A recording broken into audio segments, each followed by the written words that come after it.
कि हमारी अपनी रियासत तेलंगाना का जो कैपिटल, जिस शहर में हम रहते हैं, शहर हैदराबाद, इसमें इंतखाबात का मौसम चल रहा है और यहां पर 21 दिसंबर को बल्दी इंतखाबात होने जा रहे हैं।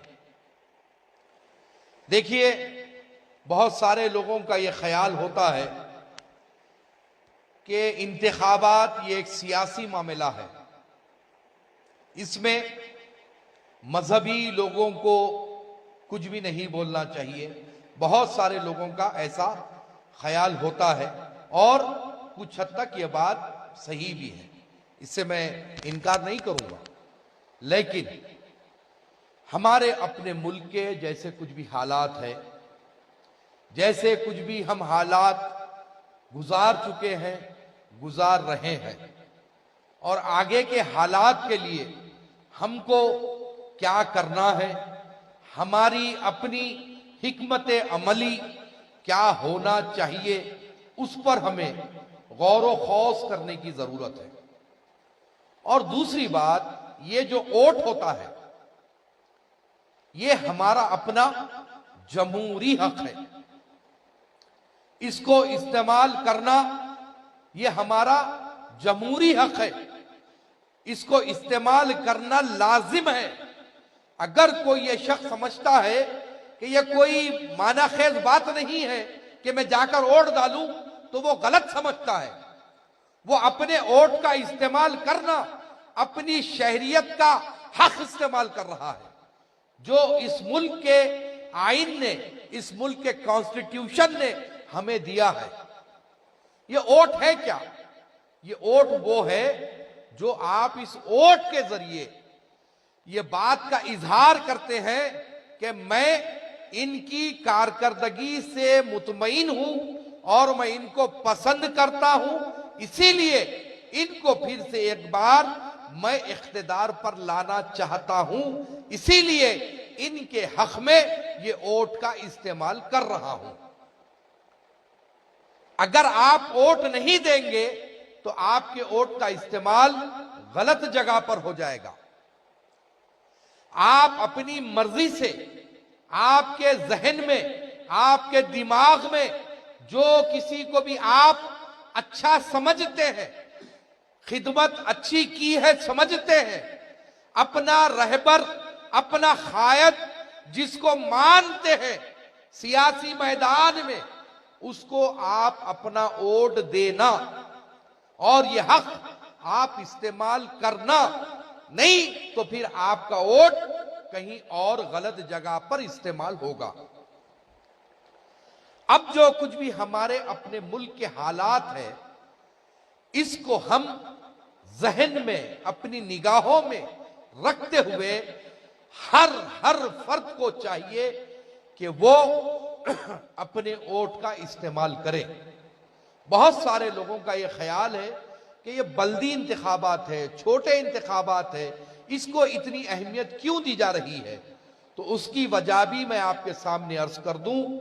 जैसा कि 8 महीने पहले आपके ऊपर CAA, NRC, NPR का कानून थोपने की कोशिश की जा रही थी और वो अभी खत्म नहीं हुआ, वो किसी वक्त भी इंप्लीट हो सकता है। इसीलिए ये बल्दी इंतखाबात बहुत ही अहमियत के हामिल है। ये जो हमारा अपना रुकने बल्दिया बनेगा, जिसको आप वोट देंगे, तो फिर आपको चाहिए कि वो जो बल्दिया के दस्तावेजात है, मैरिज सर्टिफिकेट है, बर्थ सर्टिफिकेट है, और जो कुछ भी आधार कार्ड है, इलेक्ट्रोल कार्ड है, ये सारी चीजें बल्दिया से जुड़ी हुई है। जब आपका अपना नुमाइंदा बल्दिया में रहेगा तो फिर वो आपके हक में बेहतर काम करेगा। और अगर वो CAA, NRC, NPR के मामलात उठते हैं तो आपके बीच हमारा नुमाइंदा आएगा, आप जिसको वोट देंगे वो आपके बीच में रहेगा और आपके लिए मददगार साबित होगा।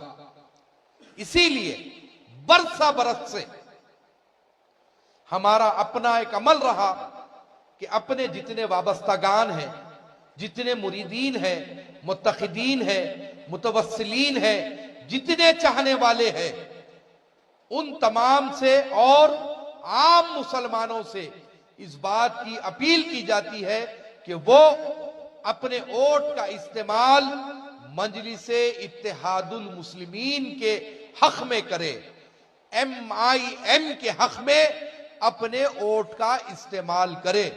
क्यों? उसकी वजह क्या है?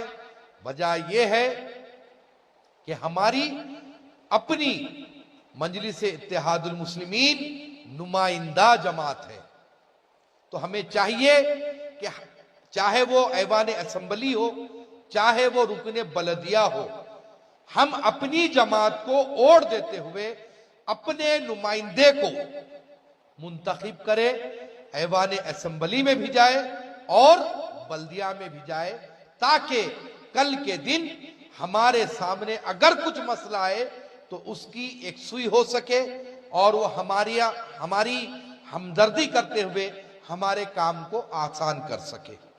तो मेरी तमाम ही लोगों से अपील है कि आप अपना कीमती वोट, जो आपका वोट है वो आपका हक है, इसीलिए आप अपने वोट का इस्तेमाल मजलिसे इत्तेहादुल मुस्लिमीन के हक में करें। मजलिसे इत्तेहादुल मुस्लिमीन 51 जगहों से मुकाबला कर रही है, 51 सीट्स पर मजलिसे इत्तेहादुल मुस्लिमीन मुकाबला कर रही है। तो मैं आप तमाम से पुरजोर अपील करूंगा कि आप लोग मजलिसे इत्तेहादुल मुस्लिमीन के हक में अपने वोट का इस्तेमाल करें और जो हमारा परसेंटेज ऑफ पोलिंग गिर रहा है उसको बढ़ाने की कोशिश करें। सुबह की अव्वलीन सातों में निकले, मजलिस के हक में अपने वोट का इस्तेमाल करें, ज्यादा से ज्यादा पोलिंग होना चाहिए, इस बात का ख्याल करें, परसेंटेज नहीं गिरना चाहिए, क्योंकि दुश्मन काफी तेजी के साथ हमारी तरफ आगे बढ़ रहा है, उसको जमहूरी अंदाज में रोकना है, इस बात को याद रखें। और एक एक बात, पुरअमन अंदाज में हमको ये इंतखाबात में हिस्सा लेना है। अगर कोई हमसे छेड़ करता भी है तो हमको उस छेड़ का जवाब खतई तौर पे नहीं देना है। हमारे शहर में जो अमन की फिजा है इसको बरकरार रखना है। पुरअमन फिजा को बरकरार रखेंगे तो आपकी, हमारी सबकी तरक्की होगी, हमारी तिजारतें अच्छी चलेगी, हमारे बच्चों की तालीम अच्छी चलेगी। अगर अमन की फिजा को बिगाड़ने की कोई कोशिश करता है तब भी आप अनजान रहे, उसको माफ कर दे, लेकिन अमन की फिजा को बिगड़ने ना दे। दूसरा एक अहम सवाल, बहुत सारे लोग आज सुबह से नॉन स्टॉप मुझको फोन कर रहे हैं, कंटिन्यूअसली फोन आ रहे हैं, मैसेजेस आ रहे हैं, व्हाट्सएप पर वॉइस रिकॉर्ड भेज रहे हैं कि आज कुछ अखबारात में बयान शाया हुए कि मजलिस जो 51 जगहों पर मुकाबला कर रही है उससे हट करके टीआरएस को वोट देने की अपील की गई कुछ लोगों की जानिब से। मैं उन हजरात के बारे में किसी किस्म की कोई भी लबकुशाई करना मुनासिब नहीं समझता। जो लोग मुझे फोन कर रहे हैं, मैसेजेस कर रहे हैं, वॉइस रिकॉर्ड भेज उन हजरात के मुताल्लिक कर रहे हैं, मैं उन तमाम को यह बात कहना चाहता हूं कि देखिए, ये इंतखाबात है, आपको किसको वोट देना आपके इख्तियार की बात है।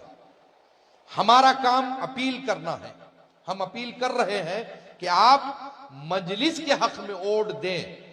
जहां तक के टीआरएस के वोट देने का सवाल है, आप अपनी जमीर की आवाज पर छोड़ दीजिए। आपका ईमान क्या बोलता है उस पर आप फैसला कीजिए। किसी के बोलने पर, किसी के नहीं बोलने पर आपको फैसला करने की टीआरएस के मामले में जरूरत नहीं है। बहुत सारे लोगों के ये बातें थी जो मुझसे की गई फोनों के जरिए, मैसेज के जरिए, कि टीआरएस ने मस्जिदों को शहीद किया। टीआरएस हुकूमत ने सेक्रेटरिएट के मस्जिदों को शहीद किया, एक खाना मस्जिद को शहीद किया, और भी कुछ अजला के भी मामलात वो सुना रहे थे। और चंद्रशेखर राव साहब ऑन फ्लोर असेंबली में सेकेंड वीक ऑफ अक्टूबर में मस्जिदों का संग बुनियाद रखने का वादा किए थे, नहीं करे। वो हुकूमती बातें हैं। मैं किसी जमात की तायद करूंगा तो वो मजलिस इत्तेहादुल मुस्लिमीन की। मेरी मिजाज में मुखालिफत करने का अंदाज नहीं है, इसीलिए मैं किसी जमात की मुखालिफत करता ही नहीं। मुझे मतलब ही नहीं है। मुझे मतलब मजलिस इत्तेहादुल मुस्लिमीन को ओढ़ देने से है, ओढ़ दिलाने से है, मजलिस इत्तेहादुल मुस्लिमीन की कामयाबी से है। दूसरे और जमातों से मुझे कोई मतलब नहीं है।